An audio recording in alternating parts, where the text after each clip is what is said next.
রজবের চাঁদ আসলে রহমতের নবী দোয়া শুরু করতেন, আমল বাড়ায় দিতেন। হাঁটতে চলতে সব সময় দোয়া, আল্লাহুম্মা বারিক লানা ফি রজব ওয়া শাবান। হে দয়ার মালিক, রজবে বরকত আমাকে দান করো, শাবানে বরকত দান করো। রমাজানে বরকত দান করো বলে নাই, খেয়াল করছেন? শাবানে বরকত দান করো, রজবে বরকত দান করো। রমাজানে বরকত দান করো বলে নাই। রমাজানের ব্যাপারে নবী বলেন অবাল্লিগনা রমাজান, আমাকে রমজান পর্যন্ত পৌঁছাইয়া দাও। কারণ ওখানের বিস্তারিত রহমত আর বরকত অল্প না, ওখানে সীমাহীন। অতএব ওখানে ঢুকাইয়া দাও, যা করার করে ফেলবো। হায়াত যদি কম থাকে বাড়াও, মরণটা যদি হয় তো রমাজানে হয়। কারণ রমাজানে জান্নাতের দরজা খোলা, জাহান্নামের দরজা বন্ধ, ইবলিসের আটকায় রাখছে। রমাজান এমন দামি এক মাস, প্রত্যেকটা মুহূর্তে মুহূর্তে বান্দার আমল নামায় সওয়াব আর সওয়াব। রোজাদার খালি ঘুমায়া থাকবে, তারপরও নেক আমল লেখা শুরু হবে, শেষ হবে না। রোজাদার খানা খাবে, ইবাদত সওয়াব আর সওয়াব।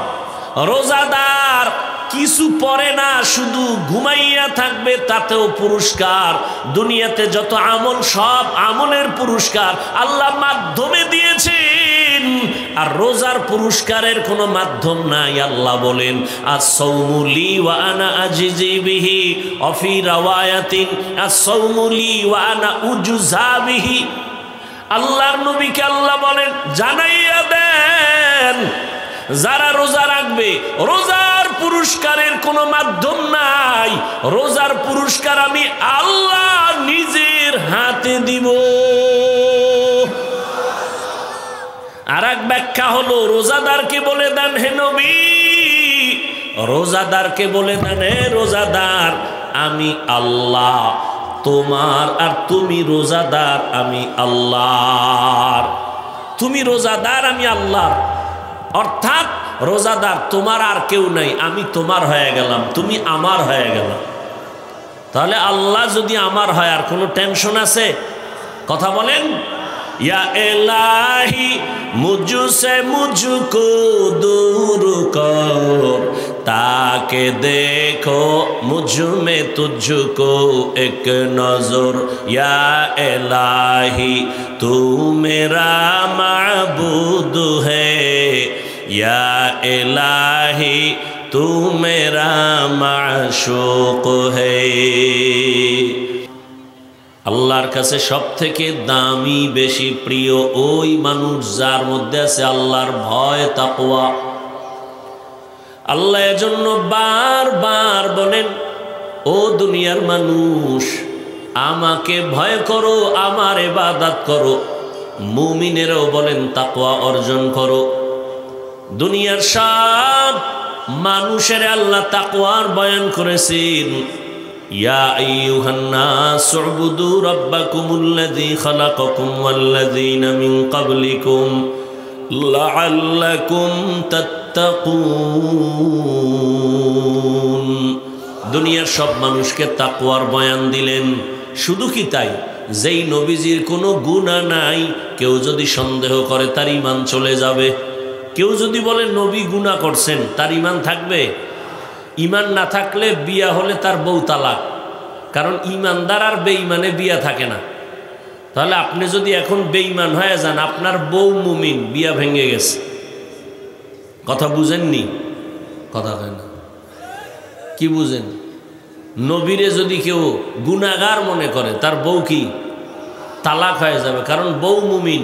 এই স্বামী নবীরে গালি দেওয়ার কারণে বেঈমান। মুমিনে আর বেঈমানে বিয়া থাকে না, নতুন করে আবার বিয়ার ময়দানে আসতে হবে।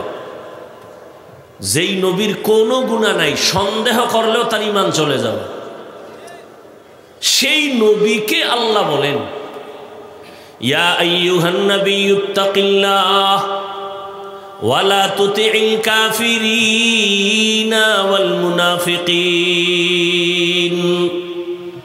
হে নবী আপনি তাকওয়া অর্জন করেন, কাফের মুনাফিকের অনুসরণ আপনি করবেন না রে নবী। কেমন মায়ার নবী আমার, আল্লাহর ভয় অন্তরে জমা করেছেন। এই কারণে রহমতের নবী মাঝে মাঝে আম্মা জান আয়েশার ঘরের মধ্যে বসে বসে কান্না করেন। আম্মা জান আয়েশা রাদিয়াল্লাহু তাআলা আনহা রহমতের নবীকে জিজ্ঞাসা করতেন, হে পয়গম্বর, আমার রুমের মধ্যে বসে আপনি কান্না করেন কেন? মায়ার নবী বলেন, হে আয়েশা, আমি 3টা কারণে মাঝে মাঝে তোমার রুমের মধ্যে কান্না করি। এক কারণ, আমার খাদিজার কথা যখন মনে পড়ে আমি চোখের পানি ধরে রাখতে পারি না।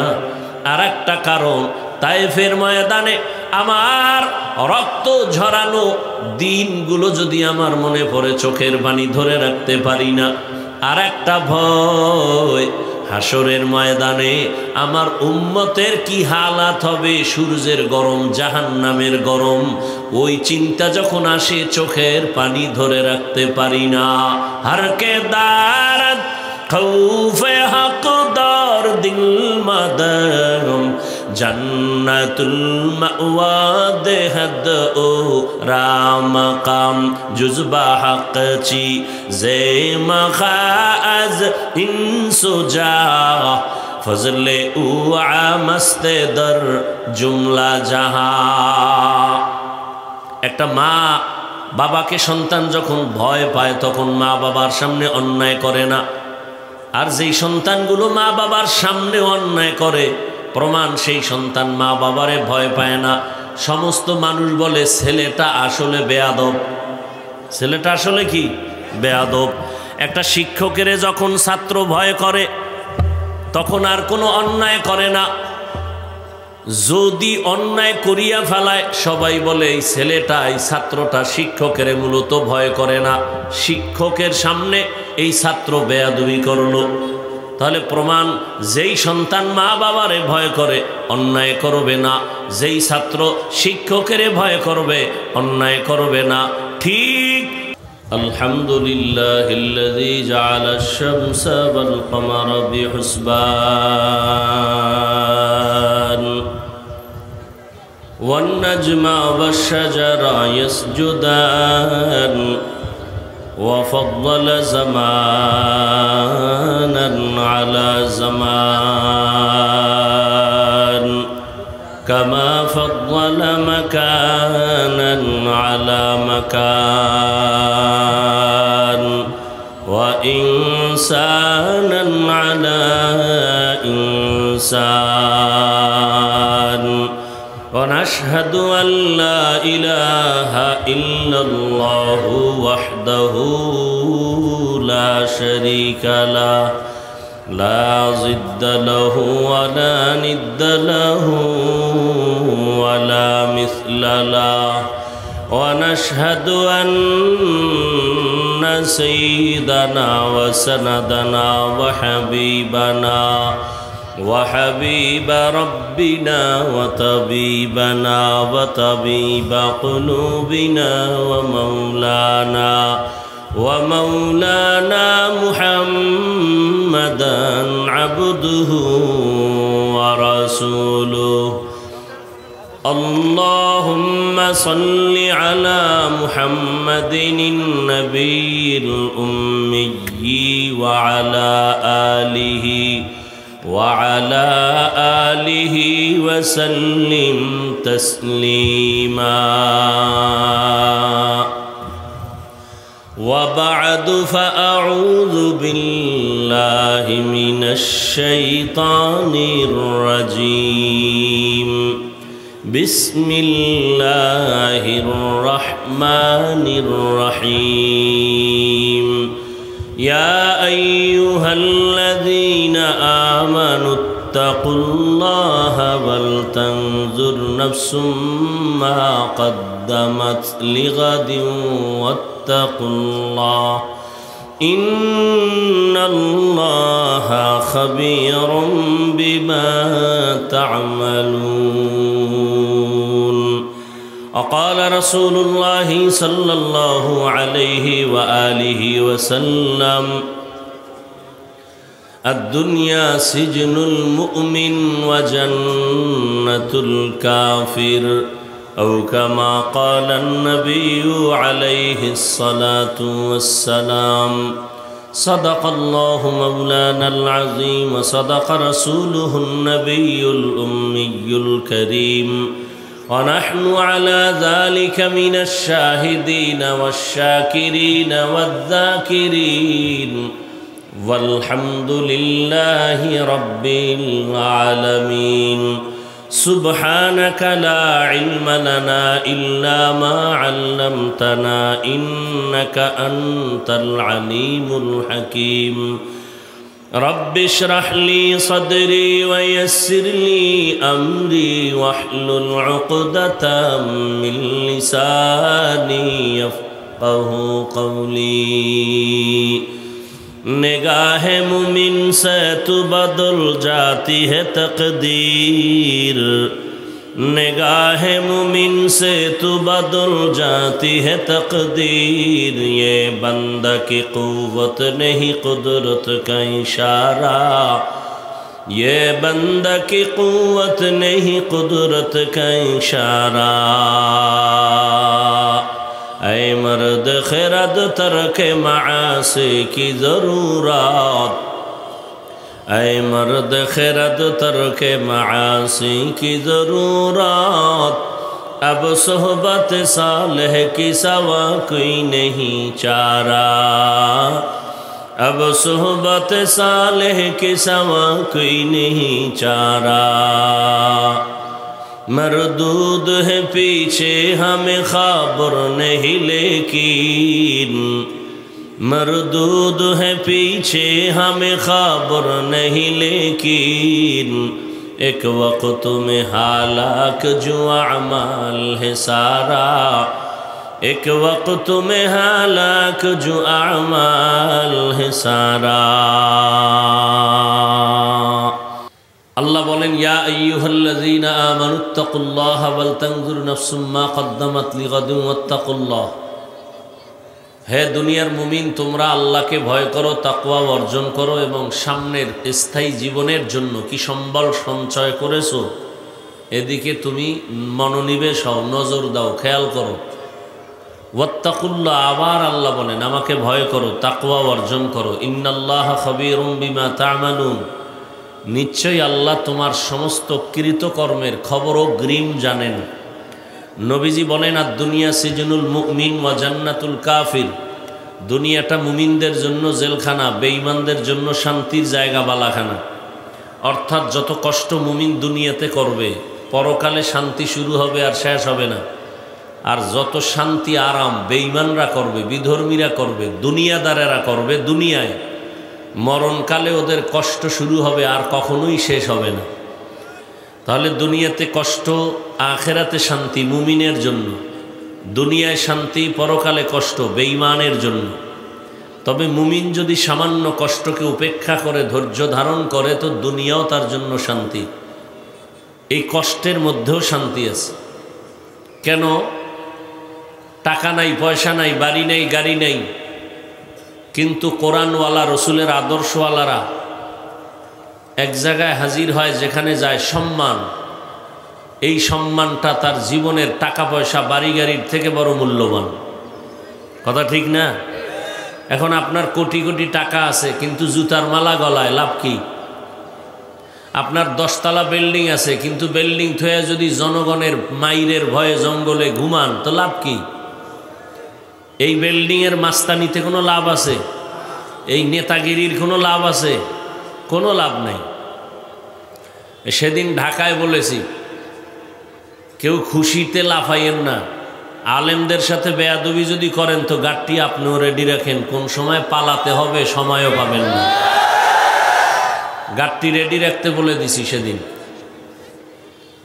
কারণ আলেমদের সাথেই যারা বেয়াদবি করবে মরার আগেই এদের পতন শুরু হয়ে যাবে কোনো সন্দেহ নাই তা দেখেন আমাদের টাকা পয়সা কিচ্ছু নাই কি আছে কথা বলেন না কেন সম্মান এটা টাকা দিয়ে কিনা যায় চেয়ারম্যানের চেয়ারের মেয়াদ শেষ, এমপির মেয়াদ শেষ, মন্ত্রীর মেয়াদ শেষ, এসপির মেয়াদ শেষ, কোরআনওয়ালার চেয়ারের কোনো মেয়াদই নাই। শেষ কিসের?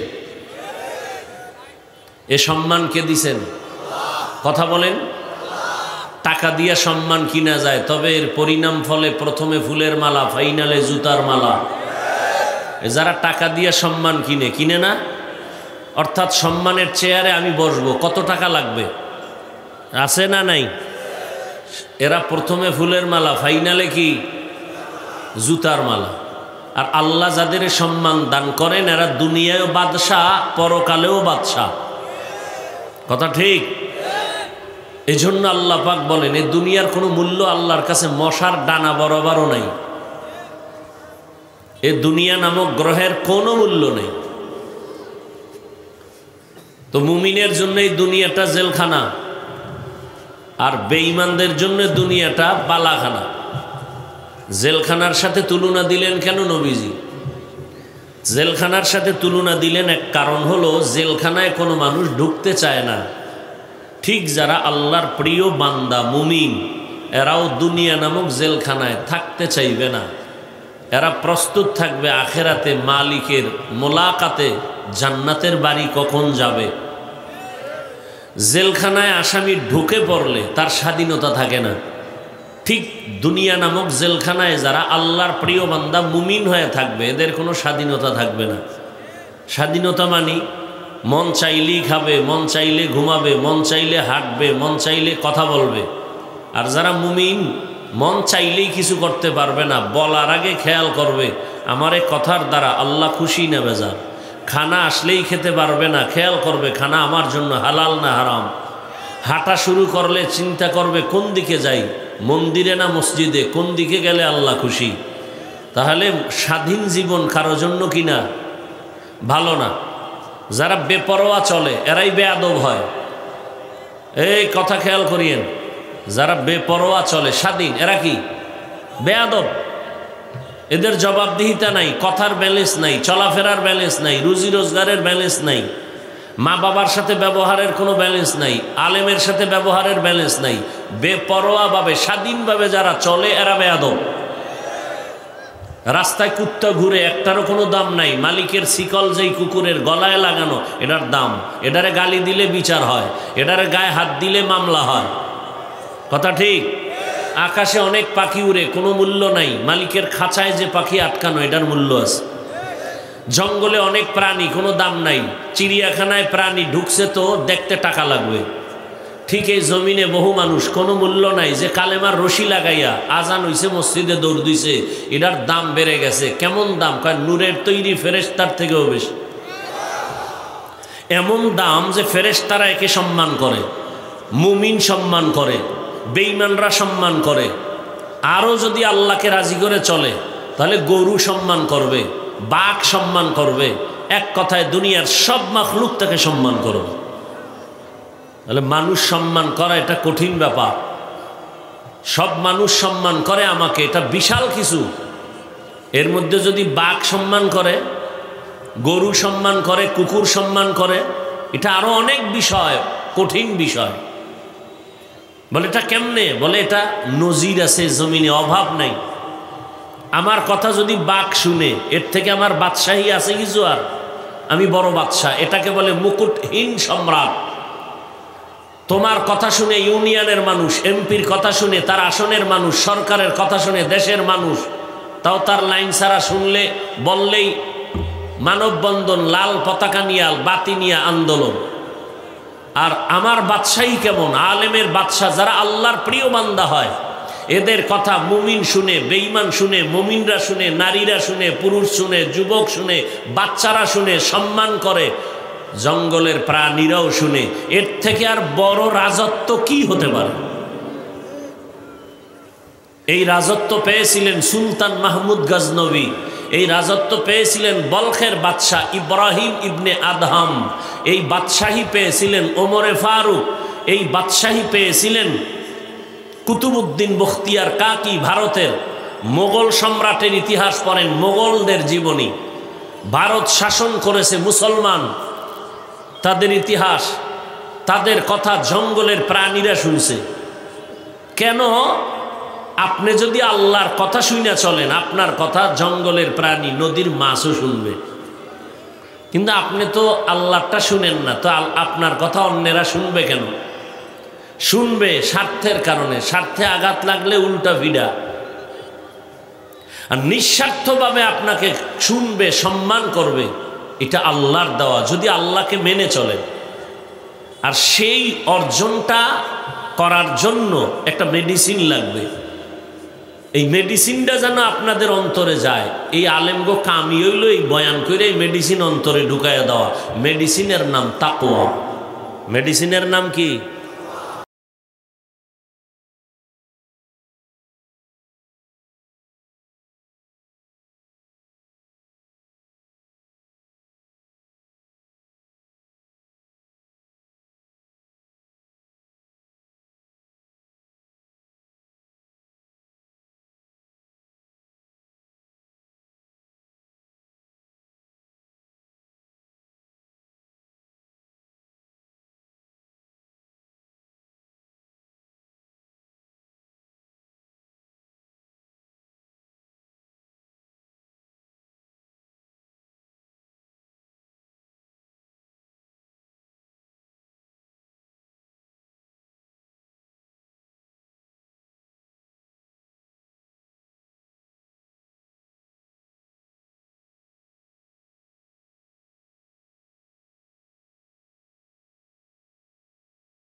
এই জমিনের মধ্যে যেই মানুষ আমার আল্লাহকে ভয় করবেন, ওই বান্দা গলায় ছুরি লাগাবে, দাড়ির মধ্যে কখনো অস্ত্র লাগাবে না। হরকে দারত খৌফে হকদার দিল মদম জন্নতুল মাওয়া দেহদ ও রাম কাম জুজবা হক চি জে মখাজ ইনসুজা ফজলে ও আমস্তে দর জুমলা জাহা। দুনিয়া নামক গ্রহর কোনো মূল্য আল্লাহর কাছে নাই। যদি দুনিয়ার মূল্য নাই থাকে তো কেন পাঠাইলেন হে মালিক? এ দুনিয়ায় কেন পাঠাইলেন? এর একমাত্র জবাব, আমলের বাজার করার জন্য দুনিয়ায় পাঠাইছেন আমার আল্লাহ। আল্লাযী খালাকাল মাউতা ওয়াল হায়াতা লিয়াবলুয়াকুম আইয়ুকুম আহসানু আমালা ওয়াহুয়াল আজিজুল গফুর।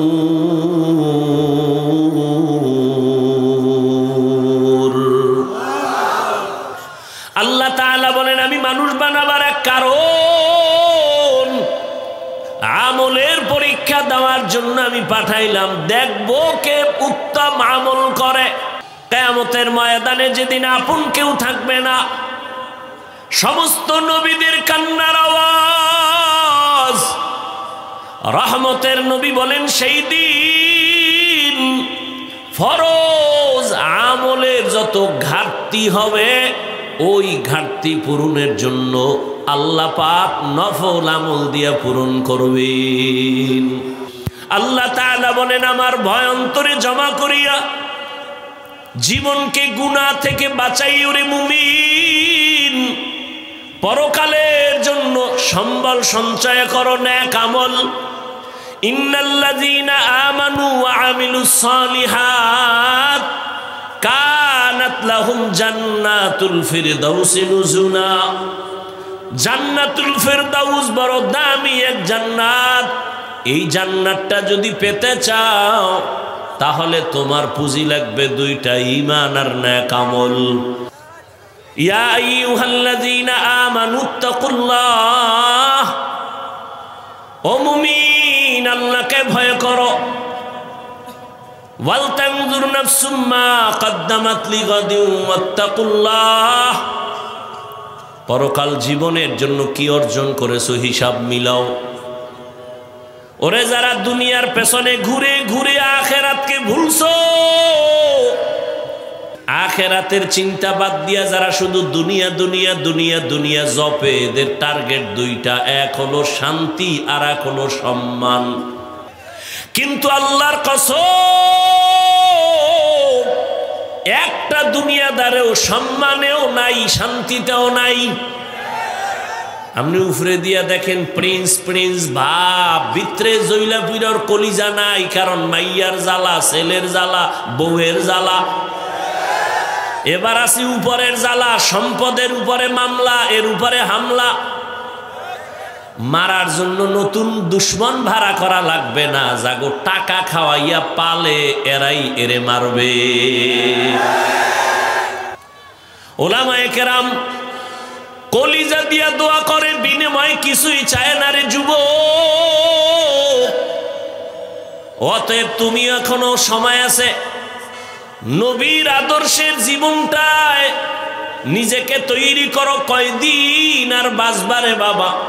ইদানিং কালে যত মরণের খবর দেখি, অধিকাংশ যুবকেরা মরে বেশি এবং সুস্থ মানুষ, অসুস্থরা কম মরে। সারাটা রাত মোবাইল দিয়া কবিরা গুনাহ দেখছো, চেহারার মধ্যে নূর নাই, কিডনি দুর্বল, হার্ট দুর্বল, মেধা দুর্বল, চোখের পাওয়ার দুর্বল, কানের পাওয়ার দুর্বল। আমি হুজুর হইয়া বলি, তুমি মানতে চাও না। আজকে বাসায় যেয়ে গুগলে লেখবা, টাচ মোবাইল দেখলে শরীরের অঙ্গের কি কি ক্ষতি হয়, চিকিৎসা বিজ্ঞানীরা লিখে রাখছে। ইয়া আইয়ুহাল্লাযীনা আমানুত্তাকুল্লাহ, আমার আল্লাহকে ভয় করিও।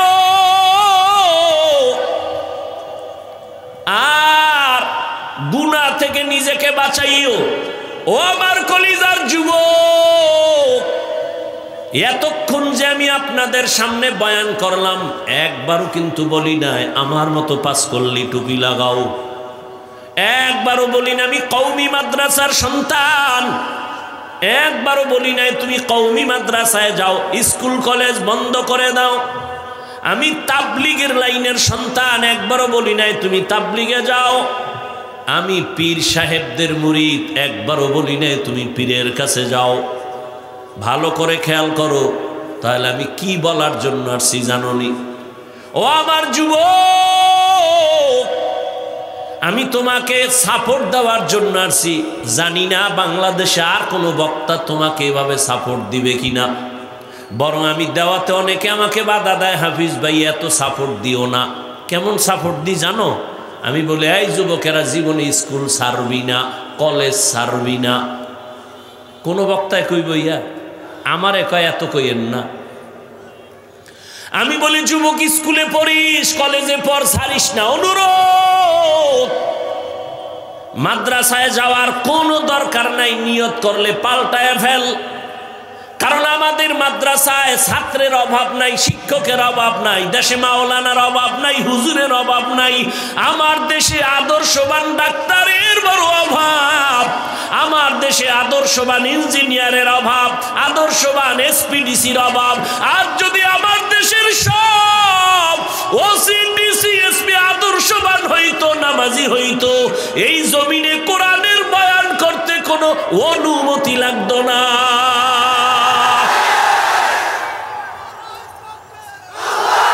এই থাম, এত ভেজালের পরে এখনো বলে কোন কুলাঙ্গারেরা কয় ওয়াজ হবে না। আমি ঢাকায় ঘোষণা দিছি, যারা কোরআনের মাহফিলে বাধা দিব নাম লিস্টিটা আমার দ্বারে ভাড়া। এই জালেমের বিরুদ্ধে আবার আন্দোলন করতে হবে এই জমিনে।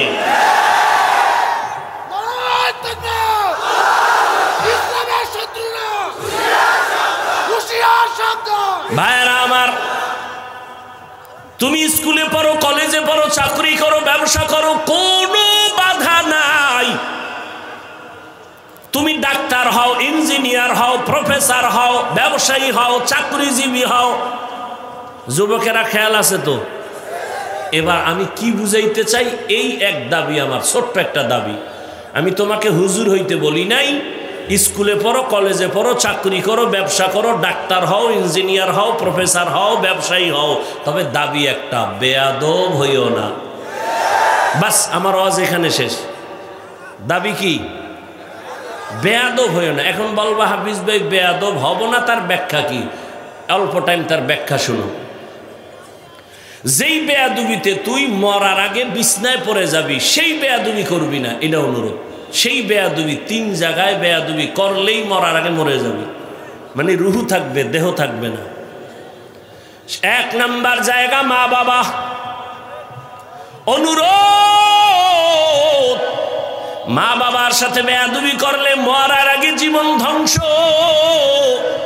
দ্বিতীয় জায়গা হলো শিক্ষক ও ছাত্র, তুমি কখনো শিক্ষকের সাথে বেয়াদবি করবা না। 3 নাম্বার উলামায়ে কেরামের সাথে বেয়াদবি করবা না। যদি মা বাবার সাথে খারাপ আচরণ করো, মা বাবা কষ্ট পায়, যদি বলে আহ, এটা একটা আগুন, এই আগুনটা তোর কপালে লাগলেই তুই শেষ। শিক্ষক যদি কষ্ট পায়, বলে আহ, আগুন লাগলেই তোর লেখাপড়া শেষ। আলেম যদি কষ্ট পেয়ে চোখের পানি ছেড়ে বলে আহ, লাগলেই তোর জিন্দেগি বরবাদ। চাক্কার তলে মাথা ঢুকে যাবে, টের পাবি না। অতএব অনুরোধ করে বলছি রে যুবক, আদর্শবান ডাক্তার হইও, আদর্শবান ইঞ্জিনিয়ার হও, আদর্শবান প্রফেসর হও। আর সেজন্য লাগবে মা বাবার দোয়া, শিক্ষকের দোয়া, উলামায়ে কেরামের দোয়া।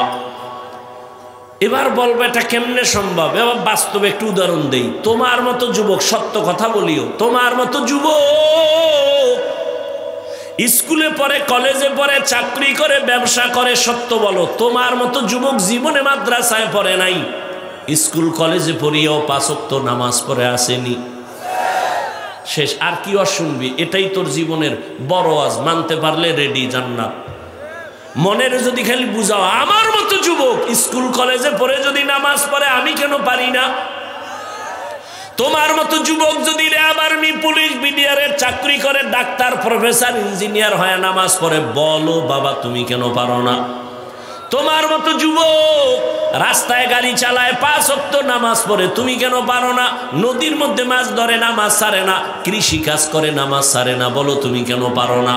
এখনো সময় আছে, তওবা করে নেও, জীবনে আর নামাজ ছাড়িও না রে বাবা, আর দাড়ি কাটিও না, মা বাবার কষ্ট দিও না, শিক্ষকের কষ্ট দিও না, উলামায়ে কেরামের দোয়া নিয়ে চলো।